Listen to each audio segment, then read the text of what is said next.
In what some view as an escalation of the fighting in Eastern Europe, Ukraine accused Russia of using an intercontinental ballistic missile. Russia refused to comment. Dasha Chernishova reports on the details surrounding the latest developments from Moscow. Russia is doubling down on its accusations that the West is stoking a major escalation over the conflict in Ukraine. On Thursday, Kremlin spokesman Dmitry Peskov said that the outgoing Biden administration is deliberately provoking an escalation with Russia. His comments come after the Russian Ministry of Defense confirmed Ukraine fired 6 ATACMS missiles against Russia's Bryansk region and said 2 Storm Shadows were intercepted. The news follows a U.S. decision to allow Ukraine to use Western-supplied long-range weapons against targets deep inside Russia.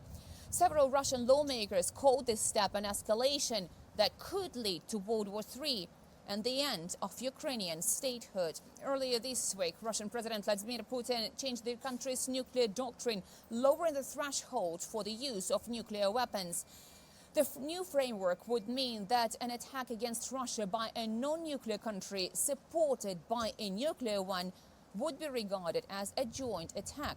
President Putin has also said that long-range strikes against Russia with Western arms would mean NATO's involvement in the conflict, adding that Moscow is preparing various responses to such a step. The Kremlin said Russia's foes should understand the inevitability of Moscow's response to any attack against Russia.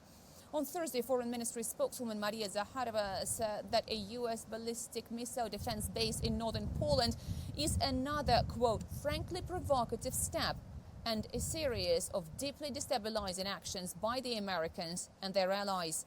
She said that will lead to an increase in the overall level of nuclear danger and that the base was on a Russian target list for potential destruction if necessary. The Kremlin, however, insists it is placing maximum effort to avoid a nuclear conflict and that it hopes Western countries would do the same. Moscow, however, did not comment on the alleged ICBM strike against Ukrainian Dnipro, with Peskov saying he had nothing to say on that topic. Moscow also insists that it remains open for the talks if its demands are met. Dasha Chernishova in Moscow for AnewZ. On the matter of further deepening of escalation of the Russian-Ukrainian conflict, followed by Kiev's usage of Western-supplied long-range missiles and Kremlin's updated nuclear doctrine, we spoke to German journalist and publicist Thomas Fassbender. First of all, it's not inevitable, as the new nuclear doctrine doesn't oblige Russia to use nuclear weapons in case of an attack by a non-nuclear power with the help and support of a nuclear power, as it is phrased in the new nuclear doctrine. So Russia is and will be free in her reactions to any escalation or any attack by a non-nuclear country, according to that doctrine. But of course, you are right that the wording of the doctrine and the spirit of the doctrine increases the probability, the likelihood of an eventual, I'm not talking about today or tomorrow, but of an eventual, in the nearer or farther future, use of nuclear weapons by either side, in this case by the Russian side. So in spite of ATACMS and today and Storm Shadows and Scalp missiles, and in spite of even the use of an intercontinental ballistic missile today by Russia, I do not belong to that quarter that sees the Third World War and a nuclear war immediately ahead. This is a game of nerves.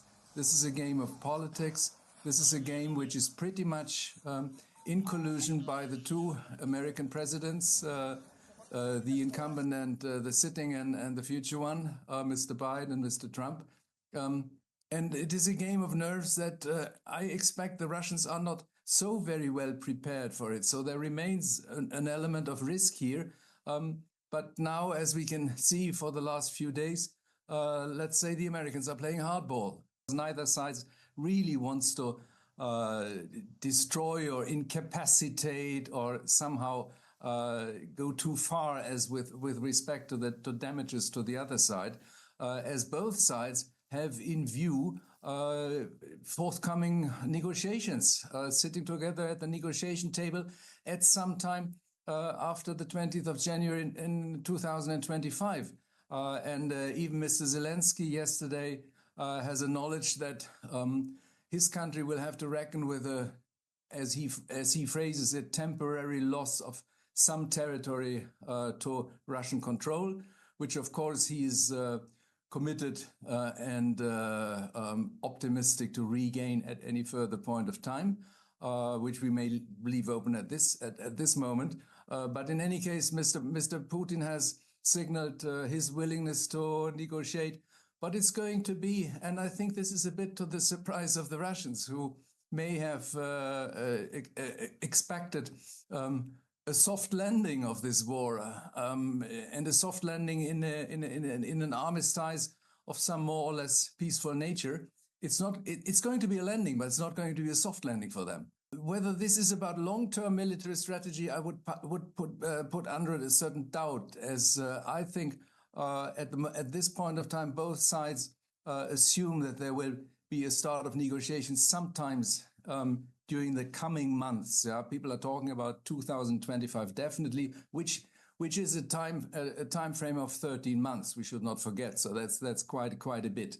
But as to the expected or the witnessed Ukrainian actions, the shooting of ATACMS 2 days ago, of Scalp and Storm Shadow yesterday, I think we clearly see a sigh of relief on the side of the Ukrainian side, that at last they can use these weapons insofar as they are available. And that's where the next big question mark comes in. How many Storm Shadows, how many ATACMS do they have?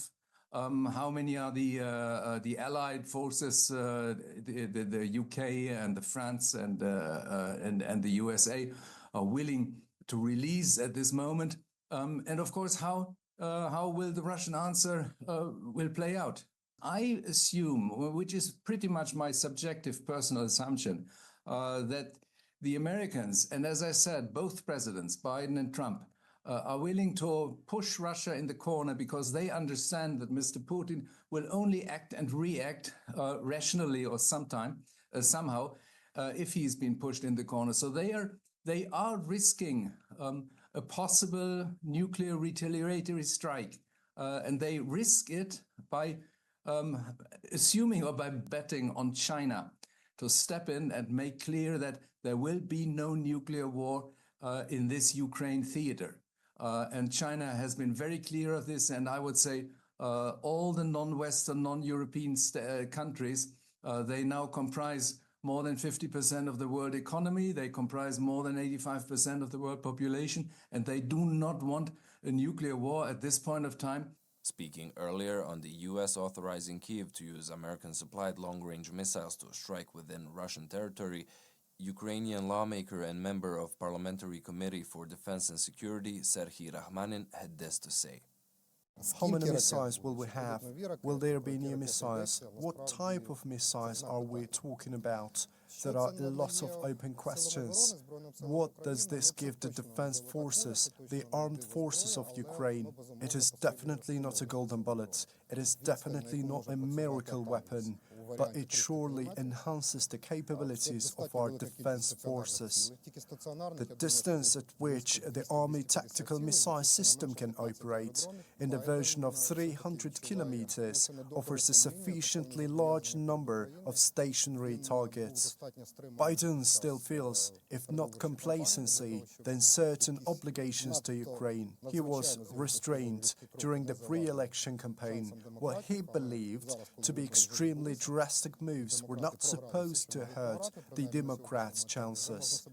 It is difficult to say how Russia will react. In my opinion, they have no particular counter-arguments against this.